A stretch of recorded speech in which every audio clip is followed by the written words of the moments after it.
আচ্ছা বাবা, ভালো মানুষ বলতে কি বোঝায়? যে কাউকে কষ্ট দেয় না সেই ভালো মানুষ। বুঝতে পেরেছো রাইয়ান?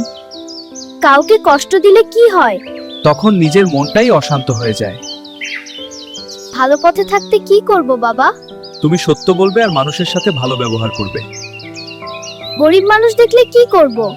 সম্মান করবে, পারলে সাহায্য করবে। আচ্ছা বাবা।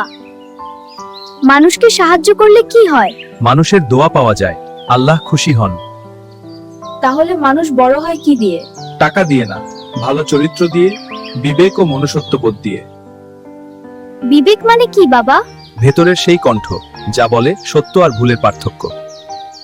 আচ্ছা, আমি যদি ভালো হওয়ার কথা শিখতে চাই কোথায় পাবো বাবা? রাইয়ান, তাহলে হারমোনিয়াস সোল পেজ ফলো করো। ওখানেই গুরুত্বপূর্ণ জীবন পরামর্শ ও মানবিক শিক্ষা রয়েছে। ওকে বাবা। আপনারাও আমার সাথে সাথে পেজটি ফলো করে লিখে কমেন্ট ও শেয়ার করে দিন এবং ভালো কাজে নিজেকে নিয়োজিত করুন।